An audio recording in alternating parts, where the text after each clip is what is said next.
Welcome back, everyone, to another episode of Insights from the Couch. Today, we have a very powerful, brave, and incredible guest on, Alreen Haeggquist. Motivated by the pains of her childhood, she became a lawyer in order to stand up for victims of abuse and founded her own firm, Haeggquist and ECK LLP in San Diego back in 2008. This firm has helped hundreds of women stand up for themselves, and she's challenged high-profile entities like the Salk Institute, Trader Joe's, Kaiser Permanente, the San Diego Sheriff's Department, and a president-elect. We won't speculate on who that could be. But her message is that as a society, we need to break the silence and help women stand up to their abusers. She is also the author of the powerful book, I just love this book, Fired Up, Fueling Triumph from Trauma. Today, we are honored to welcome Alreen Haeggquist to Insights from the Couch, and we have so much to share about how pervasive abusive is today, how we need to confront it, how we can do that, and how we start to get on the pathway of our own healing. So welcome, Alreen. Thank you so much for being here. So maybe we could just dive right in and start with some of your personal story. I was reading some of your book, which is so well written, by the way. It's so captivating. I really can't wait to finish the whole thing. Well, thank you. Yeah, you did a wonderful job with it. And as you know, the personal story is what really brings it all to life, and your mission, of course. But maybe you could even start with a little bit of the background culturally, what your mom went through with an arranged marriage and how that shaped the messages you got as you share with us maybe as much of your personal story as you're comfortable with. Sure. I was born in Karachi, Pakistan, and I'm the youngest of 10 kids. And my mom, she had an arranged marriage when she was 16, and my dad wanted a big family. So by the age of 17, she had her first kid, and then just, every year kept giving birth to another one. And the only reason there was really like a pause was because they were living in Burma. My father's Indian Burmese. He was born in Burma, and then he went to India and he got the arranged marriage to my mom, brought her back to Burma. And during that time, it was under English rule. And so they, life was great, all was well, but the country became communist, and so they fled. And from that point, there was just trying to figure out where best to land. And so they moved to India and Pakistan. And during that time, had 3 more kids. That's why there was gaps. Everybody else was like a year apart. And then there was like a sister who was 7 years apart and another one that was 5 years apart. Finally, from Pakistan, we ended up in the United States. So I came here when I was 2, and we moved to the Los Angeles area. At that time, there was 8 kids. 2 had been married off already, and the rest of us grew up here. The older ones went to work, and the younger ones went to school. So I started school here. And when you're growing up, you don't really know, the difference between what your home and another person's home. So, now when I, as an adult, and can look back and see the differences, my home was very abusive. Like, it was verbally abusive, it was emotionally abusive, it was psychologically abusive. And then we experienced sexual abuse by my father. And again, like, you don't know what's going on, but nobody talks about it, right? My mom's seeing what's happening, but she's not saying anything. My sisters know what's like, I didn't know they knew what was going on, but they were experiencing it and they weren't talking about it. Right. So it was just became kind of the norm. It was just what the household was like, and I didn't know any different.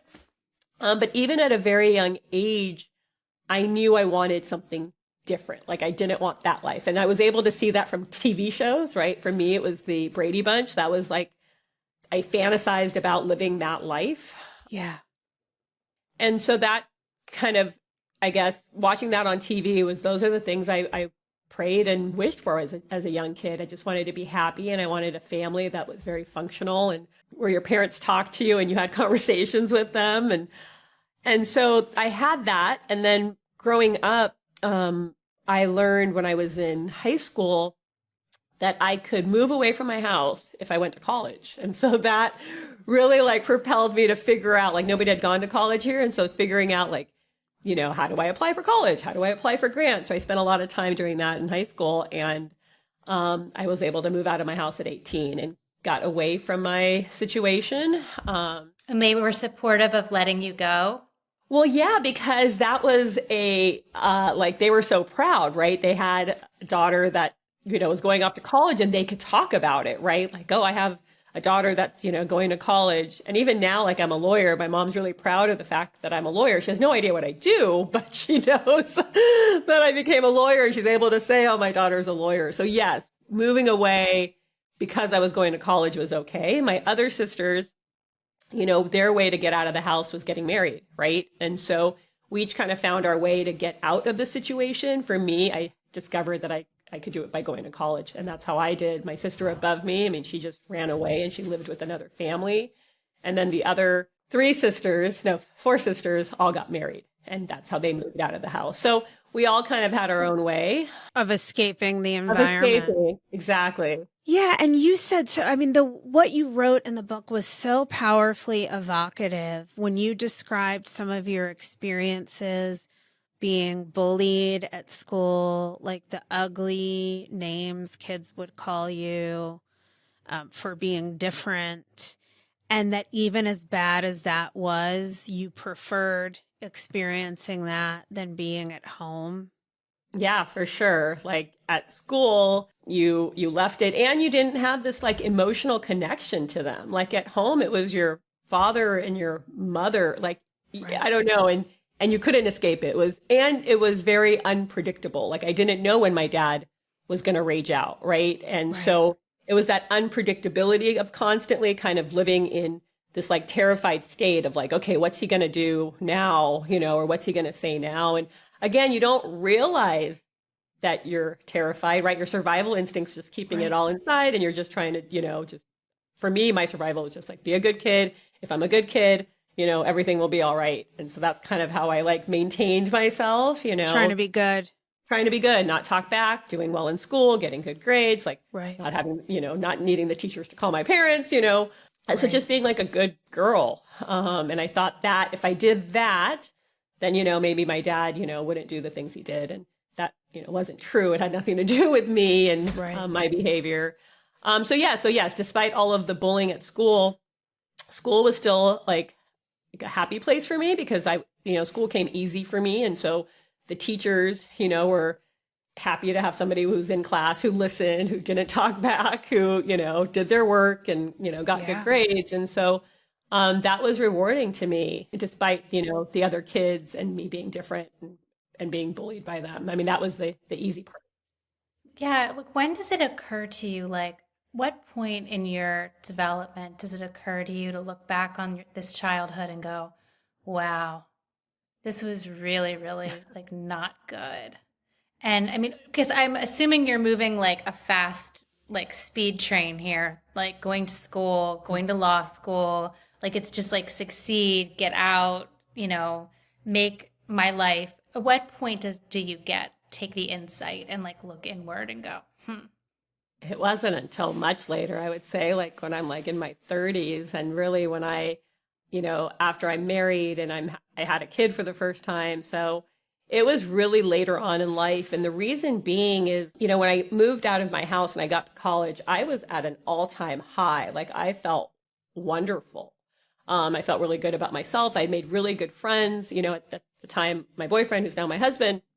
So I just like was fortunate to really find a really, wonderful group of people that were very supportive. And so for me, I thought at that time, like, well, you've left that home environment and things are well. So like you've moved on, like what else is there to talk about? And I should be grateful. I've gone to college, I've gone to law school, I've met good people. And so I should be very grateful for what I have in my life. Why would I worry about what happened in the past? And it wasn't until, problems started in my relationship with my husband. And again, I, at the time, just thought it was him. It was all his fault, and really zero self-reflection on, what I brought to the table. And it wasn't until we went to couples counseling for the first time. And, he told me during that session, he was scared of me. And that was definitely a pivotal moment in my life because I didn't realize. And at the time, what I was becoming my father, right? I was this rageful person who would go off on him. And I didn't know why. And still, when he told me that, I didn't know, but I was able to become aware for the first time of how I was showing up. And then it wasn't until I had my daughter, like a few years later, people always talk to you about, this is like the best time of your life. It's so wonderful. You're so happy. There's a baby. And her cries would like pierce my skin. I was like uncomfortable, like seeing her naked, like, cause I was worried I was going to hurt her. I was so like terrified of hurting her without knowing it. And so that's what got me into therapy for the first time, was when my daughter was born. Not couples counseling, but just like individual therapy for me. And when I got to my therapist, I was like, all right, this is what's happening. Like, I want to feel, when I'm around my daughter, I want to feel comfortable. I don't want her cries to, bother me. I'll tell you what happened to me when I was a kid. And I think we can do this in 4 sessions. I'll come to you every week. We'll talk about it 4 times and then I will be on my way. Be good. Yeah, I'll be good. Right. Like what else? I like exactly what you said earlier. Like I was on a speed train. Like I could figure stuff out quickly. So people said, go to therapy. Okay. I can 4 sessions of therapy. That's plenty. Right. And he did the same thing. He laughed because it was comical to him, but I was really serious. I was like, and we hear this from clients all the time. Particularly successful, high achieving, intelligent clients. They're like, I'm here. Let's get it done. We'll chat about it. I'll be good. And I'm moving on. Exactly. And so obviously that's not how it works. I still go to therapy as things develop, but that's kind of what started me on my journey. Is I wanted to be a better mom and I wanted to be present for my daughter and I wanted to experience her as she grew up. And so that's what really got me in. And that was really, I would say, for the first time where I started connecting what happened to me when I was a child was affecting how I was showing up. In the present. Yeah. Yeah. And I was going to ask you too, if you're comfortable talking about this little. I think our listeners would love to hear the experience you described in the book, in the introduction, about when you were in trial attorney school and you went to the psychodrama class and you had never, because I know you're passionate about using your voice, which is also my passion. And so I was so excited to hear about the way you described that. And maybe you could share a little bit about the epiphany that you had in that experience and how powerful it was for you to acknowledge what happened to you. Sure. So Trial Lawyers College, the idea behind it is you can't really represent other people if you don't know yourself, right? And so it's really a time where you get to know your inner workings so that you can understand the inner workings of your clients and then tell their story. And so that's kind of the purpose behind it. And the reason I went to Trial Lawyers College was same thing, not for myself, but I wanted to be a better trial lawyer for my clients, right? Like for me, all the things I was doing was to help other people. I wanted to be better for them. And so that's what got me to Trial Lawyers College. They start off and you do a whole week and they call it psychodrama. And so there's a therapist and you sit in a group of about 10 people and everybody like reenacts a story, whatever they might be working through. And they reenact that moment of their life. And the therapist, directs you of all the actors, I guess. And you put yourself in your shoes, and then you put yourself maybe in the harasser's shoes or the abuser's shoes, right, to recreate that event. And so for me, I definitely was not going to talk about, the abuse by my father. I was going to talk about bullying because that was like an easy one for me to go to. Like I just always talked about, I do the work I do because I was bullied as a kid and I don't think other people should be bullied. It's a really easy answer, stays on the surface. I don't got to tell anybody what happened to me when I was a kid. Right. And so I went into that experience doing exactly that. And the therapist, when I was telling her about it, she just kept drawing it out. And I don't remember exactly how she did it, but yeah, it came out during that psychodrama about how my dad would abuse me when I came home. And it wasn't just him. I had experienced abuse by 2 other family members. And that all came out in this psychodrama around 10 strangers who I'd never met, didn't know them. And it was really like I just was sobbing. I'm like sitting on her lap with my head down, sobbing. And how I got from talking about bullying to that point, I don't know. But what was amazing about that experience, I had never verbalized the fact that my dad sexually abused me up until that point. Until then. Until then. I just want to see how normal that is. Like, I think that people think that everything is so linear and that like we carry these experiences and we unpack them and we're so in touch with everything. But it happens like this, like happens years later very often, where you look back and you're like, holy shit. And, in these moments, like, so I just want to normalize that even for our listener, that sometimes it's not even until like menopause that women get back in touch with some of these things. But go ahead. I don't want to interrupt. Yeah, what I had been doing the rest of the time. No, I appreciate that. What I had been doing the rest of the time was really just finding ways to push it down, right? Like push it away. It's not happening. Things are good. Stop complaining and just really finding ways to push it aside, forget about it, and pretend like it never happened. Right. And I think that is what most people try to do, because going into the pain feels counterintuitive and you have all this external success. Yes, exactly. Yeah. And Alreen, you talked about in the book how being with this group of strangers and having other people open up and be vulnerable, that some other student in there reenacted, I think you said with a mattress, sexual abuse by a... Yeah, it was her stepbrother, and she experienced sex abuse with him. And really her opening up is what I think led me to open up, right? Because she was completely vulnerable. She exposed this entire moment, and it was like, well, who am I to not open up myself? And that's kind of the whole point, right? When other people do it, it does allow you to open up yourself, which is again why I've shared my story and why I wrote a book about it, because I've learned how powerful it is. When I do it, other people can do it. And I believe until you do it, you really can't be on the path to heal yourself from it and triumph from what happened to you. Yeah, as you say this part right now, I just got goosebumps. It's so powerful that you're sharing your story so that somebody else might feel like it's okay for me to acknowledge what happened to me too. Yeah. And that there might be not only the beginning of a pathway to healing, but just such peace in being able to say, this is what I endured. Exactly. Because that's the other thing. So same thing, like just like before, I didn't realize, I was being triggered and I was angry because of what happened to me in my past.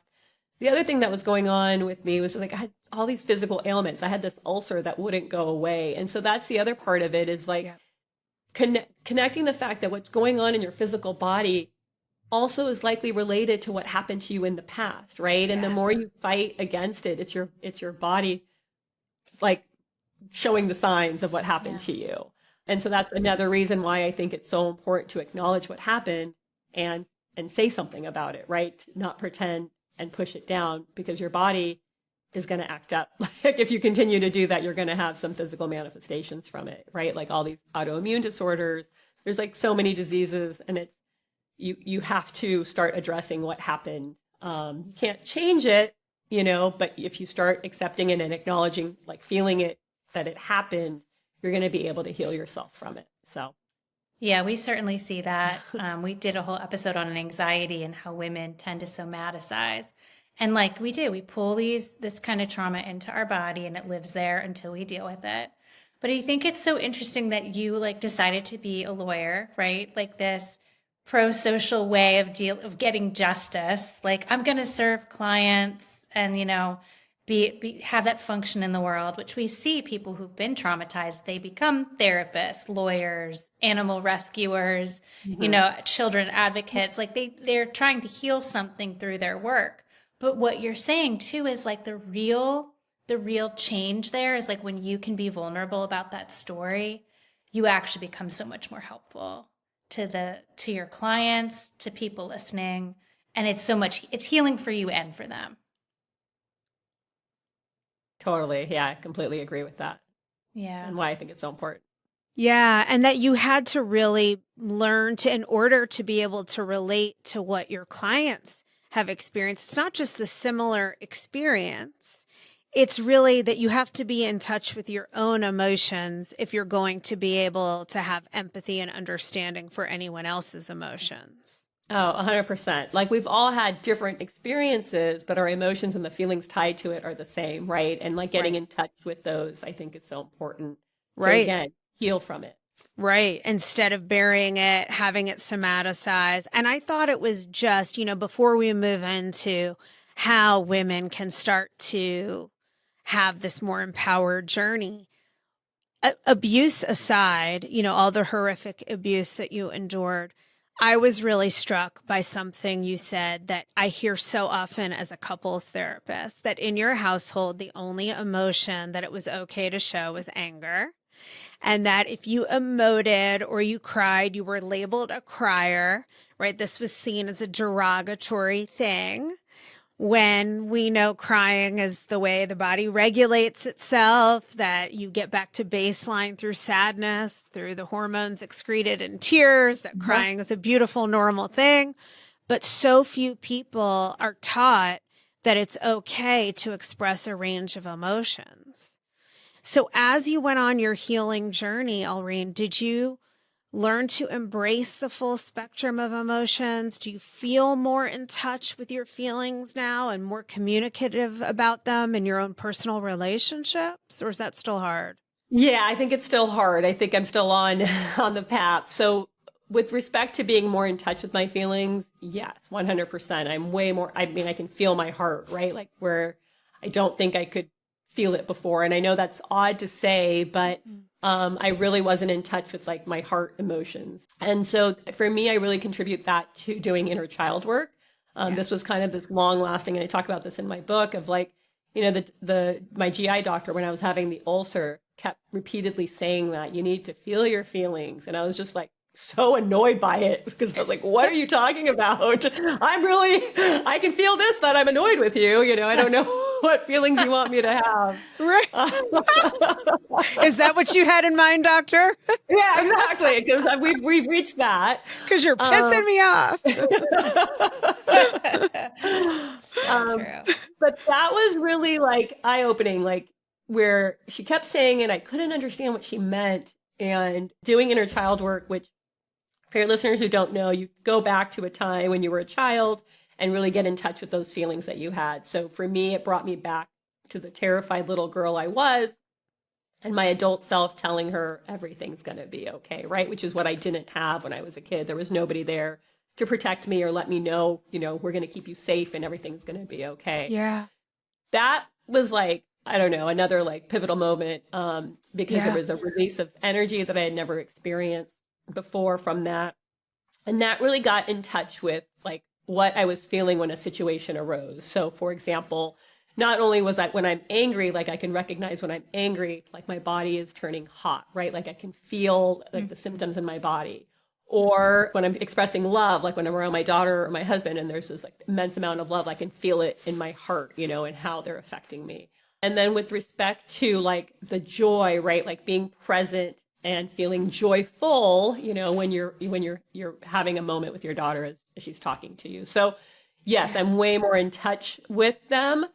Expressing them is still, I would say, the journey I'm still at. It's really hard to express the love and happiness I'm feeling. Like I'm feeling it, but I don't know how to express it to you. So I'm still working on that one. Yeah. And just like I talk about, you got to write it out. I work on that. Like I have to like write it. And I think that will eventually lead to verbally being able to express it. I really appreciate you sharing that, because it's a lifelong process. And that reparenting work that you did with your inner child and getting into relationship with that part brings so much healing. But when you grow up in an environment where there's no safety ever, and it's never safe to express any feelings and get a loving, caring response for doing so, it's no small order to recondition that into expression. Right. It really does. It's a lifelong journey. So I think that's really important for people to understand. I know. And I think, in our culture, right, everything's instant. We expect immediate results and we want everything to be fixed right away. And I was definitely in that place. But like just accepting the fact it's just a journey. There's no end point. You're just going to continuously improve and get better throughout your life. Right. And there's always going to be moments that you might feel a little stuck. You're like, okay, I'm going to work through this one. But just having the awareness that you're even going through that, is really going to propel you to the next stage of your life. So 100%. Yeah. So tell us about like how you've taken this personal story into your work and the kind of work that you do, the kind of women you work with. And I can't imagine how fulfilling this is in terms of like, this feels like a real mission as opposed to just a job. Yes, for sure. So, now I really understand. So when my clients come in, they have to, tell their story, right? And then I got to prepare them to possibly be cross-examined about it, right? Like they're going to be telling their story and be going into the courtroom where somebody's going to be calling them liars, telling them it never happened, and like getting them prepared for that and helping them to know that this is kind of what's normal. Like this is what everybody on the other side does. And I think by me knowing how that feels, right, by letting out my story, going through the emotions of speaking it out, for me, I didn't have to be cross-examined about it, but for me, it was letting it out when my family may not have wanted the secret out, right? So going through those emotions with my family, I can relate to how what they're experiencing of, sharing a story with, their spouse who didn't know, or, I've never told my dad, or, my work people didn't know. So just, I think I'm able to relate to them, unlike a lot of other lawyers, because I've gone through the process and I can say, yes, I can understand these feelings, but it's going to be okay. And these are the reasons why. Are these primarily sexual abuse cases, or there's like some company stuff too, right? Yeah. Let me just explain the work that I do. So when you've been sexually assaulted, right? So it could be in the workplace or it could be out in public. Okay. You can bring two types of cases. You can bring a criminal case, and that is where the prosecutor, and the goal there is to get the person fined or imprisoned. Okay.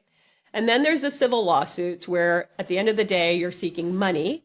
And money is how you're going to get justice as to what happened to you. And so I work in the civil arena.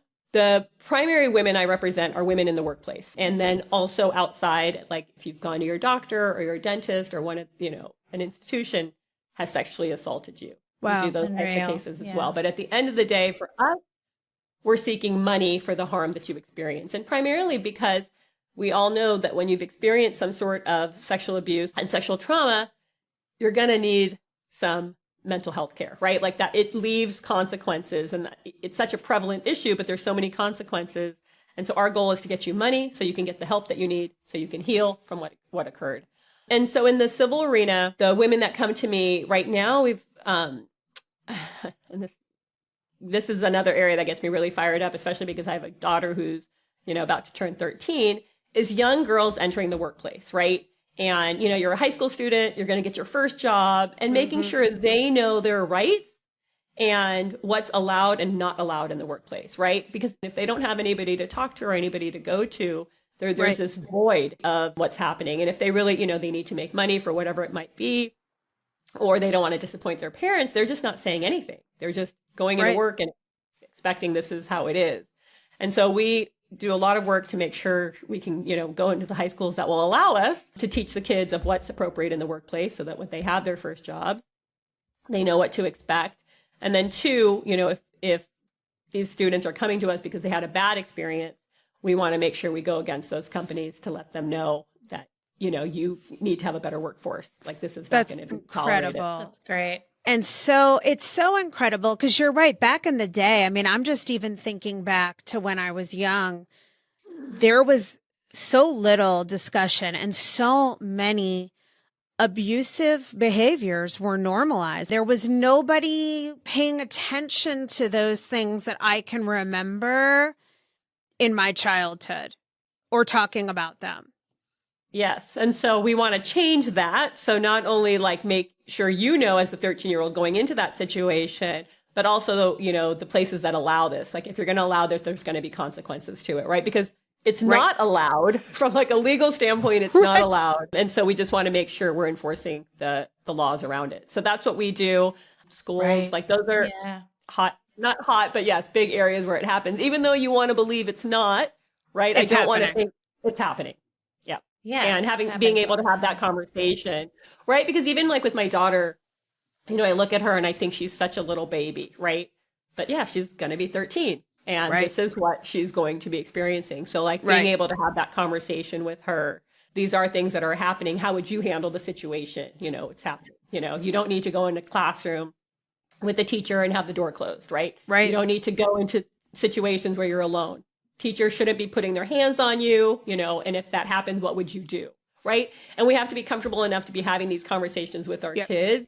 And if some parents, aren't, then I think it's the duties of, the schools, or like I said, we're trying to do it by going into the schools if they'll allow us. We haven't had much luck with the public schools, but the private schools, do want that information to their students. So do you find yourself being like overprotective? Like having a daughter, does it make you like, I have friends that are like, we're never going to send our kids to summer camp. This is never going to happen. Sleepovers are never going to happen. I know. I feel like I think that and I have that, but then I also know I can't like control it that way. I think having the conversation with her so she's prepared to be in those situations, I think I'm going to do a better job if I had that, because eventually she's going to leave me. Eventually I will not be able to protect her. And so and getting her ready micromanage her life. Yeah. Yes. Yeah. So, there is this, well, they're the adult, they're the teacher. I have to listen to them. And it's like, not always, right? You don't always have to listen to them. Right. You don't have to betray your own instincts. Correct. Exactly. Listen to your gut, which is what I always tell my daughter. If that's making you feel uncomfortable, then it probably is. And it's okay. It's okay. And don't do it. And it's okay to speak up when you're uncomfortable. Exactly. And mommy will support you. If you get in trouble, I'll be there. Don't worry, Exactly. But yeah, she's very worried about getting in trouble. And I'm like, you're not going to get in trouble, and if there is any consequence, I'll be there to support you. Yeah. Oh, I love that. And I love how you're dealing with this on both ends, right? Really empowering individuals and also trying to change the systems, the way we handle these things, what we normalize. It's such important work that you're doing. And I'm just so glad that people are out there doing this, people like you.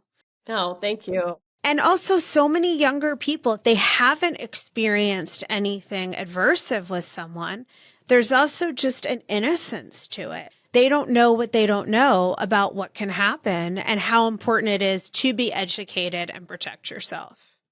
I totally agree. We're not trying to put our kids into those situations, but at the same time, trying to teach them about those situations. And that just came up with me recently. She couldn't understand why she's not allowed to chat with people online, and she's like, what, blah, blah, blah is doing it. And I'm like, well, that's okay. I don't want you to do this because you don't know who's on the other end. There's a group that pretend to be a kid just so they can start having conversations with you. And we don't need that. Like, you have plenty of friends. Right. We don't need to have conversations with people we don't know. So exactly. So just kind of, I think, having them understand the why that we might be being overproductive or not letting them do something, I think really helps, because after that, she was like, okay with it, Yeah. Yeah. You quoted that 1 in 2 women experience abuse. More than 50% of women experience sexual abuse, and more than 33% of men experience sexual abuse. And I hope I'm getting the statistics right. Please correct me if I'm not. Yeah. I mean, so this huge. is, and I think it's underreported. I don't even think those numbers are accurate. Agreed. I think it's way more than ubiquitous. That. Exactly. Right, totally. Right. This is a pervasive experience, and no one walks around with a sign around their neck saying they've experienced sexual abuse. It's so much more common. We know this as therapists. You know this through the work you do, but the average person doesn't realize, one, if you're experiencing or have experienced this, not only are you not alone, but you're really in the majority. Yeah. Men are experiencing this more than people have any idea. Often and most commonly, it's happening with family members or somebody close to you. Mm-hmm. And so we need to understand this. We need to be talking about it. And I'm wondering, when somebody has experienced this or is experiencing this, what would you say to our listeners about starting on this journey toward empowering yourself and healing? Like, what are the first steps in your mind? To me, the first step is really acknowledging that it happened. And we talked about this earlier on the podcast, right? Like, stop telling yourself it didn't happen, that you need to get over it, like you want to forget about it. And I know you want that, but the first step is really acknowledging that this event happened. And then I always tell people, like, just write it down. Like, just whatever goes on, what's going on in there about that event and moment and that experience, just start writing it down. Like you have to let it out. And I think until you let it out, you've then acknowledged it to yourself. Like this happened. Some people are able to tell a friend or somebody that they know, but a lot of us aren't. And so I always say, just write it down and journal it. And I think that's going to get you, on a path to take the next step. And so I think for women who are in it and haven't really acknowledged it, taking that first step and seeing where it takes them. And I know it's kind of what you were talking about earlier is like, you don't want to relive it. I don't want to feel the pain. I don't want to think about what happened to me. But I think by taking that first step, you'll see how you can like advance to where you want to be. Can I ask you though, like what is the fallout with family?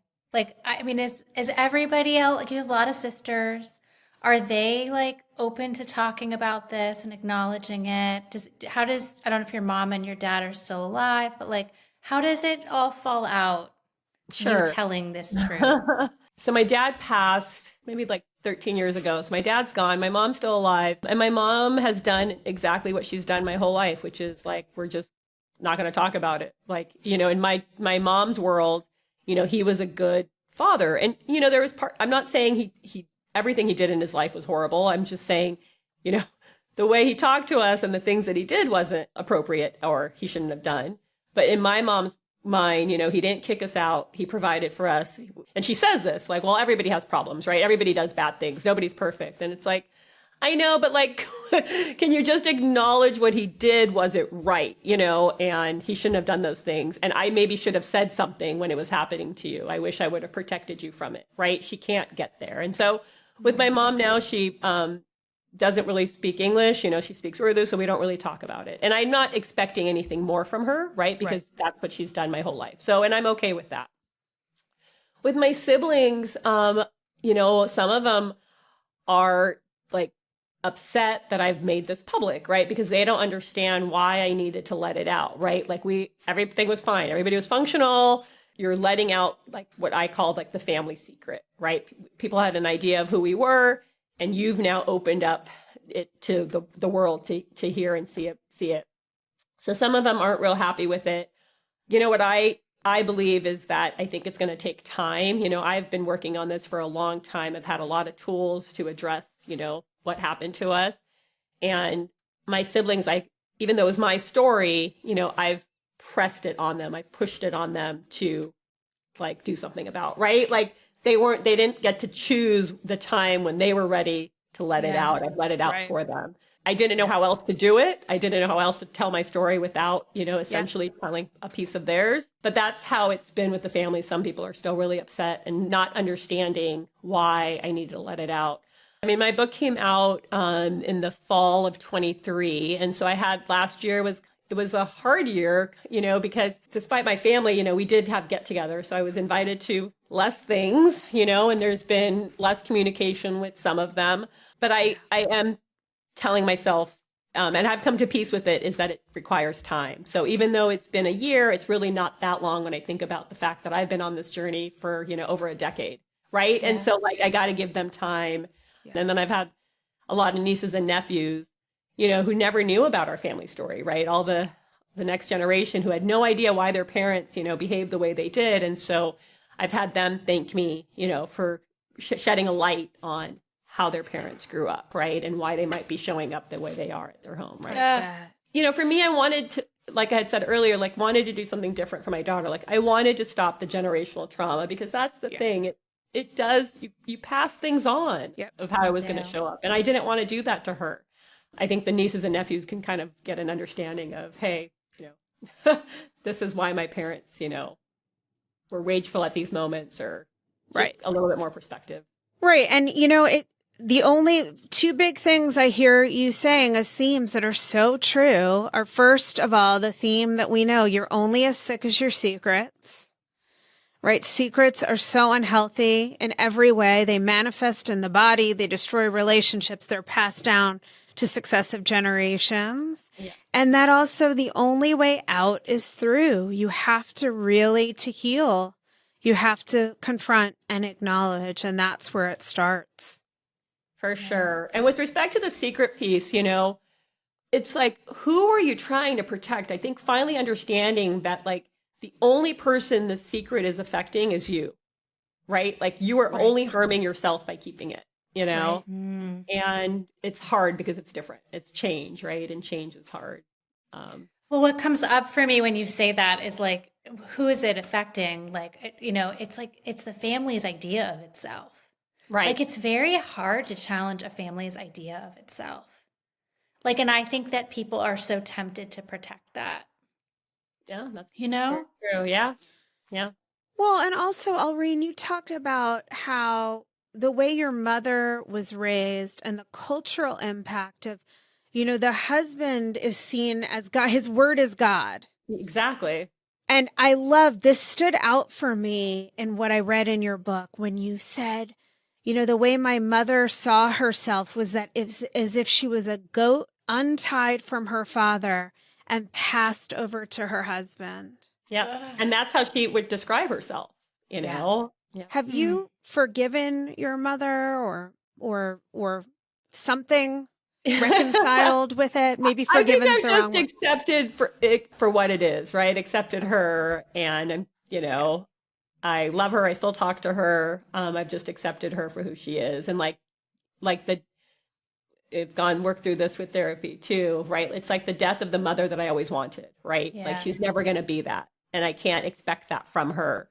I definitely did, I definitely tried to change her and put her in the role that I wanted. But that wasn't going to happen, and I think just accepting that. The forgiveness piece, I've never really thought about it just because I didn't really feel like she had anything. I needed to forgive her for anything. For me, it was just accepting the mother that she was. And that was it. And I've definitely done that. Yeah. And acceptance is more powerful, really. It's coming to terms with what is. Yes. And that you get to create something new with your family. Exactly. And that's the real gift. I get to be the mom that I wanted. Yeah. To yourself, too. Yes, to myself. Right. To the little girl that still lives inside of you. Yes. So I created that. And I have a wonderful relationship with my daughter. You're also raising your daughter this way, and then you're helping so many other women find and use their voices, let go of shame, not be silenced, and to get justice. Because this is something that's happening that people, everybody thinks, what I hear from people is that they think it's the rare case, right? They think it's the rarity. And really, if you're in a room full of women, the reality is the majority of that room has experienced, more than half, have experienced sexual abuse of some kind in their lifetime. And we need to be able to acknowledge that and work to eradicate it. Yep, exactly. That's why I'm here. That's why I'm doing the work I'm doing. Well, we're so appreciative that you came on today to share your story and the work that you do. And I want everyone to read your book because it's so beautifully written. And I find it very uplifting and hopeful and empowering. Well, thank you so much. Thank you so much for having me on the show and having this platform for people to share. Yeah. And before you leave us, can you share with our listeners how they can get in touch with you, where they can find you, any links that are relevant, and of course, information on your book too, please? Sure. So you can find me on my website. It's alreen.com, ALREEN.com. And there's a link to my book, Fired Up, Fueling Triumph from Trauma, as well. So you can find it at any available retailers, especially Amazon is a big one. Yep. Wonderful. Well, thank you so much for joining us. And to our listeners, thank you so much for being here for this powerful episode. If you liked what you heard today, and we hope you did, please don't forget to write a review and share this episode with a friend for whom this would benefit. We're so grateful to all of you for listening to Insights from the Couch, and we will see you next time.